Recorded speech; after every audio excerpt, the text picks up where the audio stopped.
Hello അസ്സലാമു അലൈക്കും good morning. അപ്പോൾ ഞാൻ ഇന്നിവിടെ ഒരു day in my life video ചെയ്യാമെന്നാണ് വിചാരിക്കുന്നത്.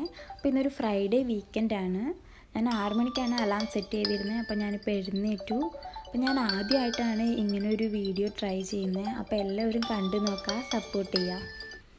അപ്പോൾ രാവിലെ തന്നെ മോർണിംഗ് പ്രയറിന് ശേഷം ഞാൻ ഒന്നും കൂടി കിടക്കുകയാണ്. കാരണം എന്താണെന്ന് വെച്ചാൽ ഫ്രൈഡേ അല്ലേ, നമുക്ക് കുറച്ച് ലേറ്റായിട്ടൊക്കെ എഴുന്നേൽക്കാൻ പറ്റൂ. അപ്പോൾ ഞാനൊരു 8 മണിയാകുമ്പോൾ കിച്ചണിൽ കയറാമെന്ന് വിചാരിച്ചാണ് കിടക്കുന്നത്. ഇപ്പോൾ ഏകദേശം 8 മണിയായി. ഇവരൊക്കെ നല്ല ഉറക്കം തന്നെയാണ്. അപ്പോൾ ഞാൻ കിച്ചണിലോട്ട് പോവുകയാണ്. കിച്ചണിൽ ആദ്യത്തെ പണി എന്താണെന്ന് വെച്ചാൽ ചായ വയ്ക്കലാണ്. എനിക്കങ്ങനെ ചായ നിർബന്ധമില്ല. അപ്പോൾ നമുക്ക് ഇക്കാക്ക് ഒരു കപ്പ് ചായ കൊണ്ടുവയ്ക്കണം. അപ്പോൾ ഞാൻ ചായ കൊണ്ടുവയ്ക്കുകയാണ് ആദ്യം. ഇനി എനിക്ക് എന്താണ് ചെയ്യാനുള്ളതെന്ന് വെച്ചാൽ എനിക്ക് വാഷിംഗ് ആണ് ചെയ്യാനുള്ളത്. അപ്പം മക്കൾ എണീക്കിനേക്കാൾ മുമ്പ് വാഷിംഗ് ചെയ്താൽ അത് അത്ര എളുപ്പം. അല്ലെങ്കിൽ നെഹിയാൻ വന്ന് സ്വിച്ചുമൊക്കെ പിടിച്ച് ഞെക്കി അത് അവിടെ സ്റ്റോപ്പായി പോകും. അപ്പോൾ ഇത് അധികം അഴുക്കില്ലാത്ത ഡ്രസ്സായതുകൊണ്ട് ഞാൻ ക്വിക്ക് വാഷിലാണ് ഇടുന്നത്. അപ്പോൾ ഈ ടൈമിൽ ഞാനിന്ന് രാവിലെ ബ്രേക്ക്ഫാസ്റ്റിന് ഇഡ്ഡലിയും ചട്നിയാണ് വിചാരിച്ചേക്കുന്നത്. അപ്പോൾ ഞാൻ ചട്നി അരച്ച് വയ്ക്കാമെന്ന് വിചാരിച്ചു. അപ്പോൾ ചട്നിക്ക് നിങ്ങളെല്ലാവരും ചെയ്യുന്ന പോലെ തന്നെ തേങ്ങ എടുത്തു. ഇനി ഞാൻ ഇതിലോട്ട് 2 പച്ചമുളക്, പിന്നെ 2 ചുമന്നുള്ളി, അതുപോലെ 2 കഷ്ണം ഇഞ്ചി, ഇതൊക്കെ ചേർത്ത് നന്നായി അരച്ചെടുക്കും.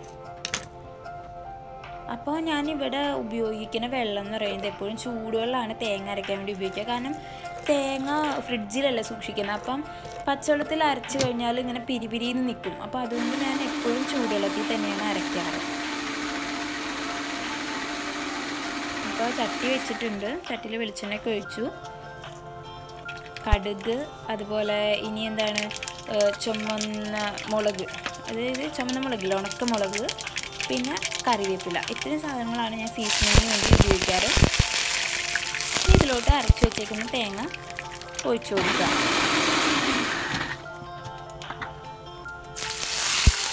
ഇപ്പോൾ ഞാൻ ഫ്ലെയിം ഓഫ് ചെയ്തു. കാരണം വെച്ചാൽ ഫ്ലെയിം ഉണ്ടെങ്കിൽ പെട്ടെന്ന് തന്നെ ഇതിങ്ങനെ തിളച്ച് പിരിയാൻ തുടങ്ങും. അതുകൊണ്ട് ഞാൻ ഫ്ലെയിം ഓഫ് ചെയ്തു. ഇതിലോട്ട് ആവശ്യത്തിന് ഉപ്പൊക്കെ ചേർത്ത് കൊടുത്തു. ഇപ്പോൾ നമ്മുടെ ചട്നി ഇവിടെ റെഡി ആയിട്ടുണ്ട്. അപ്പോൾ കടുകൊക്കെ പിടിച്ചപ്പോൾ ഒരുപാട് എണ്ണ തെറിച്ചായിരുന്നു. ഇപ്പം തന്നെ ഒന്ന് തുടച്ചിടാം. അപ്പോൾ എൻ്റെ വാഷിംഗ് അവിടെ കഴിഞ്ഞിട്ടുണ്ട്.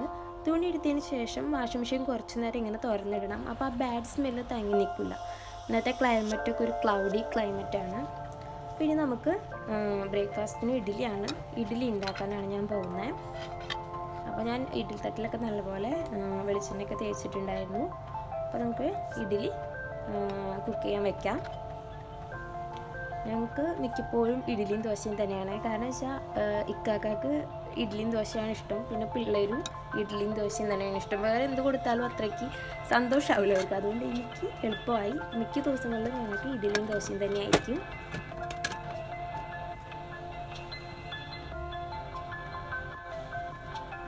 അപ്പോൾ ആ ടൈമിൽ നമുക്ക് ഇപ്പോൾ എടുത്ത പാത്രങ്ങൾ ഇപ്പോൾ തന്നെ നമ്മൾ കഴുകി വയ്ക്കാം. അപ്പോൾ പിന്നെ അങ്ങനെ പാത്രങ്ങൾ അധികം ഒരുമിച്ച് കൂടി കഴുകാനുണ്ടാവില്ല. Good morning. ഇത് നോക്കിയേ, കണ്ടു തന്നെ. ഗുഡ് മോർണിംഗ് പറ. Good morning.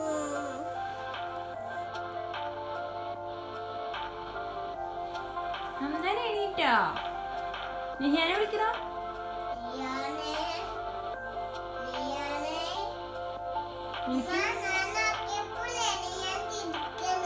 ചിരിക്കുന്ന നിഹാനെ വിളിച്ച് എണീക്കാൻ പറ. ചായ കുടിക്കണ്ടേ, പള്ളിയിൽ പോണ്ടേ?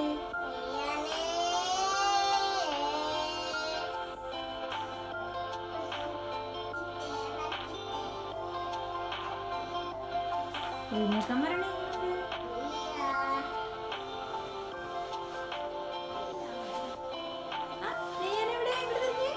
Good morning.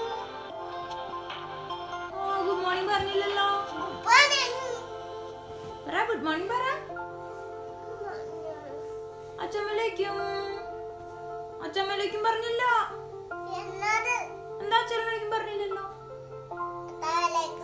അലക്കിച്ചലാം. എവിടെ നെയ്യാൻ്റെ അച്ചാലേക്കും കിട്ടിയില്ല.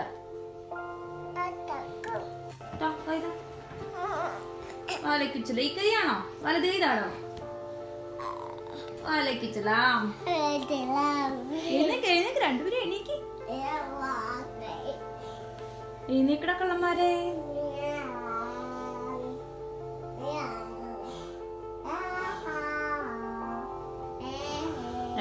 വെള്ളന്മാരെ എഴുന്നേക്കടാ, എടാ വെള്ളന്മാരെ. വാ എഴുന്നേക്ക്, പല്ലൊക്കെ തേച്ചിട്ട് വാ.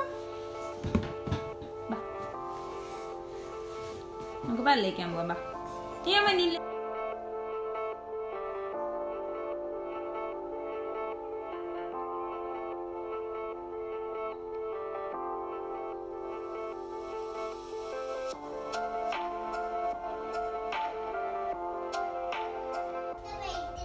ഇപ്പോൾ സമയം 10 മണിയായി. എല്ലാവരും ഫ്രഷായി ഫുഡൊക്കെ കഴിക്കാൻ എത്തി. ഇപ്പോൾ 10 മണിയായി. അപ്പോൾ ഞങ്ങൾ ഫുഡ് കഴിക്കാൻ പോവാണ് ഇനി.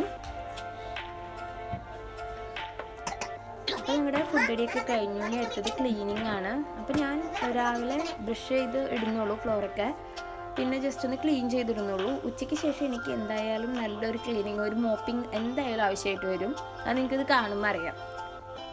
അപ്പോൾ ഇവിടെയൊക്കെ ഒന്ന് ജസ്റ്റ് ക്ലീൻ ചെയ്തിടണം. അത് കഴിഞ്ഞിട്ട് എനിക്ക് മക്കളെ കുളിപ്പിച്ച് റെഡിയാക്കണം. ഇന്ന് വെള്ളിയാഴ്ച, ചിലപ്പോൾ പള്ളിയിൽ പോകണം.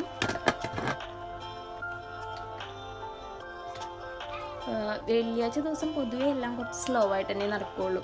കാരണം വെള്ളിയാഴ്ച ആണല്ലോ ഒത്തിരി എന്താ പറയുക, ഒന്ന് റെസ്റ്റ് ചെയ്തൊക്കെ ഇരുന്ന് റിലാക്സ് ചെയ്ത് നമുക്ക് ചെയ്യാൻ പറ്റുന്ന കാര്യങ്ങളൊക്കെ. അപ്പോൾ ഞാനിപ്പോൾ ഇനി ഇതൊക്കെ കഴിഞ്ഞു മക്കളെ കുളിപ്പിക്കാൻ പോവാണ്. അപ്പോൾ അവരെ കുളിപ്പിച്ച് റെഡിയാക്കി ഇരുത്തിയിട്ടുണ്ട്. അപ്പോൾ ഇക്കാക്ക് വേണ്ടി വെയിറ്റ് ചെയ്തിരിക്കുവാണ് ഇവർ. അപ്പോൾ ഇവർ പള്ളിയിൽ പോകുന്ന ടൈം കൊണ്ട് വേണം എനിക്ക് കിച്ചണിൽ ഉച്ചക്കൽക്കുള്ള ഫുഡ് റെഡിയാക്കാൻ. എന്തായാലും ഉച്ചയ്ക്ക് ഇവർ കഴിക്കുമ്പോൾ എല്ലാവരും ഒരു 2 മണിയൊക്കെ ആവും. അപ്പോൾ ഇവർ പള്ളിയിൽ പോവാണ്. ഹംദാൻ പള്ളിയിൽ പോയാൽ അടങ്ങിയൊക്കെ ഇരിക്കും. നിഹിയാൻ പക്ഷേ അവരുടെ മൂഡ് പോലെ ചിലപ്പോൾ മര്യാദയ്ക്ക് ഇരിക്കും, അല്ലെങ്കിൽ ചിലപ്പോൾ സൗണ്ടൊക്കെ ഉണ്ടാക്കും അങ്ങനെ. അപ്പോൾ അവർ പള്ളിയിൽ പോവാണ്. അപ്പോൾ ഈ ടൈമിൽ എനിക്കിനി അടുക്കളയിൽ നിറയെ പണ്ട് ഇറച്ചിച്ചോറാണ് ഉണ്ടാക്കാൻ പോകുന്നത്. അപ്പോൾ ഇവിടെ 1/2 കിലോ ബീഫ് എടുത്തിട്ടുണ്ട്. അതിലോട്ടൊരു 2 സവാള മിക്സ് ചെയ്ത് കൊടുക്കുകയാണ്. അതുപോലെ തന്നെ ഒരു 3 പച്ചമുളക് നടുകി കീറിയിട്ട് അത് ചേർത്ത് കൊടുത്തു. പിന്നെ തക്കാളി ചേർത്ത് കൊടുത്തു. ഇനി ഇതിലോട്ട് ജിഞ്ചർ ഗാർലിക് പേസ്റ്റ് ചേർത്ത് കൊടുക്കുകയാണ്.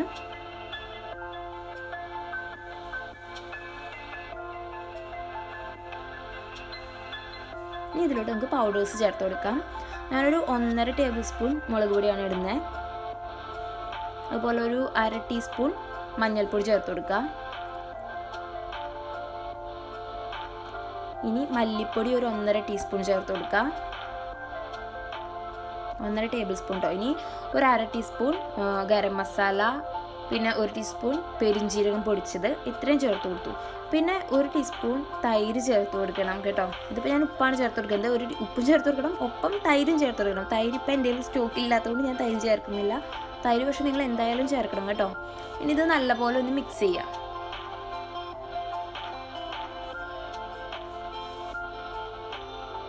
നന്നായിട്ട് മിക്സ് ചെയ്തിട്ട് 1 ഗ്ലാസ് വെള്ളം ഒഴിച്ച് നമുക്കിതൊന്ന് വേവിക്കാം. ഞാനിവിടെ ഒരു 8 വിസിൽ 9 വിസിലൊക്കെ കേൾപ്പിക്കാനാണ് വിചാരിച്ചിരിക്കുന്നത്. അങ്ങനെ ഇറച്ചി നന്നായിട്ട് വെന്താലാണ് ആ ഇറച്ചിച്ചോറിൻ്റെ ടേസ്റ്റ് കിട്ടുള്ളൂ. അപ്പോൾ ഇവിടെ ഇറച്ചി റെഡി ആയിട്ടുണ്ട്, ബീഫ്. ഇനി ഇവിടെ ചെയ്യാൻ പോകുന്നത് വെച്ചാൽ ഞാൻ ഈ ഇതിൽ നിന്ന് ബീഫ് മാത്രം സെപ്പറേറ്റ് ചെയ്ത് വെക്കുകയാണ്. ആ മസാല മാത്രം, ഗ്രേവി ഇതിൽ തന്നെ വെക്കാൻ പോവാണ്, ഈ കുക്കറിൽ തന്നെ. എന്ന് വെച്ചാൽ ആ ഗ്രേവിയിലാണ് നമ്മുടെ റൈസ് കുക്ക് ചെയ്തെടുക്കുന്നത്. അപ്പോഴാണല്ലോ ഇറച്ചിച്ചോറിൻ്റെ ടേസ്റ്റും ഫ്ലേവറൊക്കെ കിട്ടുന്നത്. അപ്പോൾ ഞാൻ ദാ ഇവിടെ സെപ്പറേറ്റ് ചെയ്ത് ബീഫ് മാറ്റി വെച്ചിട്ടുണ്ട്. അപ്പോൾ അതാ ഈ ഗ്രേവിയിലാണ് നമ്മൾ ഇന്ന് റൈസ് കുക്ക് ചെയ്തെടുക്കാൻ പോകുന്നത്. അപ്പോൾ നമുക്കിതൊന്ന് അളന്ന് വെക്കണം. അപ്പോൾ ഈ ടൈമിൽ ഞാൻ അരി കുതിർക്കാൻ വെച്ചിട്ടുണ്ട് കേട്ടോ. ഒരു 3 ഗ്ലാസ് ബസ്മതി റൈസ്. അപ്പോൾ ഈ ഗ്ലാസ്സിലാണ് ഞാൻ അളവെടുത്തിരുന്നത്. അപ്പോൾ ഈ ഗ്ലാസ്സിൽ ഞാൻ എത്ര ഗ്രേവി ഉണ്ടെന്ന് അളക്കുവാണ്. ഉണ്ടോ, 1 ഗ്ലാസ്, 2 ഗ്ലാസ്, 2 ഗ്ലാസ് ഗ്രേവിയാണുള്ളത്. ബാക്കി നമുക്ക് ആവശ്യത്തിന് വെള്ളം ചേർത്ത് കൊടുക്കുക റൈസ് കുക്കാവാനായിട്ട്. അപ്പോൾ ഞാനിവിടെ പാൻ വെച്ചിട്ടുണ്ട്. പാൻ ചൂടായപ്പോൾ നെയ്യ് ഒഴിച്ചു കൊടുത്തിട്ടുണ്ട്. 6 kg വേണമെങ്കിൽ 6 kg യൂസ് ചെയ്യാം. ഞാൻ പശു നെയ്യാണ് യൂസ് ചെയ്തത്. അപ്പോൾ ഇത്രയും ഇൻഗ്രീഡിയൻസ് ആണ് നമുക്കിപ്പോൾ ഇവിടെ ആവശ്യം. അപ്പോൾ നമുക്ക് എന്താണ് കുറച്ച് മസാലകൾ, കരയാമ്പൂവ്, പെരുംജീരകം, പട്ട, ഏലക്ക, ബേ ലീവ്സ്, 2-3 കുരുമുളക്, ഇത് ഞാൻ ആദ്യം തന്നെ ചേർത്ത് കൊടുക്കുകയാണ്. ജസ്റ്റ് ഒന്ന് വഴറ്റാം. ഇനി ഇതിലോട്ട് ഒരു സവാള, വലിയ സവാളയാണെങ്കിൽ പകുതി സവാള മതി കേട്ടോ. ഒരു സവാള സ്ലൈസ് ചെയ്തത്, നൈസായിട്ട് സ്ലൈസ് ചെയ്തത് ഞാൻ ഇട്ട് കൊടുക്കുകയാണ്. എന്നിട്ട് അതൊന്ന് ബ്രൗൺ കളറായപ്പോൾ നമ്മുടെ ബീഫ് ഇതിലോട്ട് ചേർത്ത് കൊടുത്തു. ഈ ബീഫ് ഒന്ന് ജസ്റ്റ് ഒന്ന് ഡ്രൈ ആവുക, കാരണം അധികം വെള്ളം ഉണ്ടാവാൻ പാടില്ല. കാരണം അപ്പോൾ നമ്മുടെ റൈസ് കുക്കാവാനുള്ള വെള്ളം നമ്മുടെ കണക്ക് തെറ്റി പോകും. അതുകൊണ്ട് ഇതൊന്ന് ജസ്റ്റ് ഒന്ന് ഡ്രൈ ആവാൻ വേണ്ടി ഒന്ന് ഞാൻ വെയിറ്റ് ചെയ്യുവാണ്. ഇനി ഇതിലോട്ട് നമുക്ക് കുറച്ച് മല്ലിയിലയും പുതിനയിലയൊക്കെ നന്നായിട്ട് ഇട്ട് കൊടുക്കാം. എന്നിട്ട് ഇതൊക്കെ ഒന്ന് ഇളക്കി മിക്സ് ആക്കാം. അപ്പോൾ ഞാനിവിടെ 3 ഗ്ലാസ് ബസ്മതി റൈസാണ് എടുത്തേക്കുന്നത്. അപ്പോൾ അതിന് ഞാനിവിടെ ഒരു 5.25 ഗ്ലാസ് വെള്ളം എടുക്കുന്നുള്ളൂ. അപ്പോൾ ഇതാ ഞാൻ ആവശ്യത്തിന് ആ ഗ്രേവിയിൽ ആവശ്യത്തിന് വെള്ളം ചേർത്ത് കൊടുക്കുകയാണ്. ആകെ 2 ഗ്ലാസ് ഗ്രേവി ഉണ്ടായുള്ളൂ. അപ്പോൾ എനിക്ക് 5 ഗ്ലാസ് ആവശ്യം ഉണ്ടായിരുന്നുകൊണ്ട് ബാക്കി ഞാൻ വെള്ളം ഒഴിച്ചു കൊടുത്തു. എന്നിട്ട് ഞാനത് ഈ മിക്സിലോട്ട് ഒഴിക്കുകയാണ്. ഈ ടൈമിൽ നമുക്ക് ഇതിൻ്റെ ഉപ്പൊക്കെ ഒന്ന് നോക്കാം. അപ്പോൾ ഉപ്പ് കുറച്ച് കുറവുണ്ട്, അപ്പോൾ ഞാൻ ഉപ്പിട്ട് കൊടുക്കുകയാണ്. അതായത് റൈസ് കുക്കാവാനുള്ള ഉപ്പ് വേണ്ടേ, നമ്മൾ അതിനുള്ള ഉപ്പിട്ട് കൊടുത്തിരുന്നില്ലല്ലോ. അപ്പോൾ ഇനി ഇത് കുറച്ച് നേരം ഒന്ന് മൂടി വയ്ക്കുക. നല്ലപോലെ തിളയ്ക്കുമ്പോൾ നമുക്ക് കഴുകി വാരി വെച്ചിരിക്കുന്ന റൈസ് ഇതിലോട്ട് ചേർത്ത് കൊടുക്കാം. അതിക്ക് മുമ്പ് കുറച്ച് കറിവേപ്പില ഒന്ന് ഇട്ട് കൊടുക്കുന്നുണ്ട്. അതുപോലെ തന്നെ നാരങ്ങ ഒന്ന് സ്ക്യൂസ് ചെയ്തിട്ട് കൊടുക്കുന്നുണ്ട്, നാരങ്ങ നീര് കേട്ടോ. ഇങ്ങനെ പിഴിയുമ്പോൾ അതിൻ്റെ കുരു അതിലോട്ട് വീഴാതെ നോക്കാം. ഞാൻ ആദ്യം തന്നെ കുരു റിമൂവ് ചെയ്തിട്ടാണ് ഇങ്ങനെ പിഴിയുന്നത്. കുരു അതിൽ വീണാൽ കഴിക്കും, അതുകൊണ്ടാണ്. പിന്നെ വേപ്പില ഇടുമ്പോൾ എപ്പോൾ നിങ്ങൾ റൈസ് വയ്ക്കുമ്പോഴും വേപ്പില ഇടണം കേട്ടോ. അപ്പോൾ അതിൻ്റെ ഒരു പ്രത്യേക ഫ്ലേവറാണ്, നല്ല ടേസ്റ്റാണ്. അപ്പോൾ ഞാൻ അവിടെ അരി ഇട്ട് കൊടുക്കുവാണ്. അപ്പോൾ ഇനി ഈ ഇറച്ചിയിൽ കിടന്ന് ഈ ഇറച്ചിയുടെ വെള്ളത്തിലും ഗ്രേവിയിലൊക്കെ കിടന്ന് ഈ റൈസ് കുക്കായി വരും. അപ്പോൾ എന്താണ് നിങ്ങൾക്ക് ഊഹിക്കാമല്ലോ അതിൻ്റെ ഒരു ടേസ്റ്റും ഒരു സ്മെല്ലും ഒക്കെ. അപ്പോൾ നമുക്ക് ഇതൊന്ന് ചെറിയ തീയിൽ വെച്ചിട്ട് മൂടി വയ്ക്കാം. അപ്പോൾ ഇത് റൈസൊക്കെ നന്നായിട്ടൊന്ന് കുക്കാവട്ടെ. അപ്പോൾ ഇടയ്ക്കൊന്ന് തുറന്ന് നോക്കിയിട്ടൊന്ന് ഇളക്കിയൊക്കെ കൊടുക്കണം. എന്നിട്ട് ചെറിയ തീയിൽ തന്നെ ഇട്ട് കുറച്ച് നേരം കുക്ക് ചെയ്തെടുക്കാം. നമ്മുടെ റൈസൊക്കെ ഏകദേശം കുക്കായിട്ടുണ്ട്, നല്ല സ്മെല്ല് വരുന്നുണ്ട്. ഇതിനെന്താ വേറെ ഒരു സൈഡിൻ്റെ ആവശ്യമില്ല, ഇത് മാത്രം കഴിച്ചാൽ മതി. അപ്പോൾ നമ്മുടെ ബീഫും റൈസും ഒക്കെ കൂടി ഒരുമിച്ച് നല്ലപോലെ കുക്കായിട്ട് നല്ല സ്മെല്ല് വരുന്നുണ്ട്. അപ്പോൾ നമ്മുടെ ഇറച്ചിച്ചോറ് ഇവിടെ സൂപ്പറായിട്ട് ഇവിടെ റെഡി ആയിട്ടുണ്ട്. അപ്പോൾ ഞങ്ങളുടെ വെള്ളിയാഴ്ചത്തെ വേറൊരു സ്പെഷ്യാലിറ്റി എന്താണെന്ന് വെച്ചാൽ ഞങ്ങളെല്ലാവരും ഒരുമിച്ച് ഒരു പാത്രത്തിലാണ് വെള്ളിയാഴ്ച ദിവസം കഴിക്കുകയുള്ളൂ. അതൊരു സന്തോഷമാണ്. ഇപ്പോൾ ഞങ്ങളുടെ നാട്ടിലാണെങ്കിൽ ഞങ്ങൾ പെരുന്നാളിന് ഇങ്ങനെ ഒരു വലിയ വാഴല വെട്ടിയിട്ട് അതിലിങ്ങനെ ചോറിട്ടിട്ട് 2 സൈഡിലുള്ള ആൾക്കാർ ഇരുന്നിട്ടാണ് കഴിക്കുക. അതൊരു പ്രത്യേക സന്തോഷവും ഒക്കെയാണ്.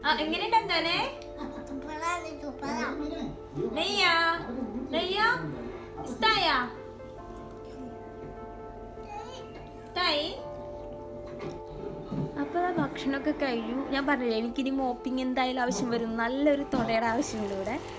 പിന്നെ ഇതിന് ശേഷം ഒരു ചെറിയ ടീ ഞാൻ എടുക്കുകയാണ് ഫുഡ് കഴിഞ്ഞതിന് ശേഷം. അതൊരു സുഖമാണ് അത് കുടിക്കുമ്പോൾ.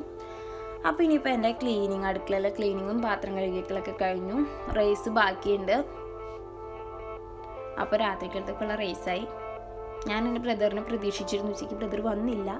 അപ്പോൾ നമ്മുടെ ക്ലീനിങ് ഒക്കെ കഴിഞ്ഞു. ഞാനിവിടെ ഒരു സ്ട്രെയിനർ വെച്ചിട്ടുണ്ട്, അല്ലെങ്കിൽ എപ്പോഴും ഇത് ബ്ലോക്ക് ആവും. അപ്പോൾ അത് വെക്കുന്നത് വളരെ നന്നായിരിക്കും. അപ്പോൾ ഇന്ന് കുറേ നെയ്യുടെ ഒരു ഇതൊക്കെ വന്നുകൊണ്ട് ഞാൻ കുറച്ച് ചൂടുവെള്ളം ഒഴിച്ച് പാത്രമൊക്കെ കഴുകി കഴിഞ്ഞതിന് ശേഷം ചൂടുവെള്ളം ഒഴിച്ചൊന്ന് കഴുകി. അപ്പോൾ ഇനി അടുത്ത ജോലി എന്ന് പറയുന്നത് മോപ്പിംഗ് ആണ്. അപ്പോൾ ഇതും കൂടി കഴിഞ്ഞാൽ ഏകദേശം ഇന്നത്തെ പണിയൊക്കെ കഴിഞ്ഞു, ഉച്ചവരെയുള്ള പണികളൊക്കെ കഴിഞ്ഞു.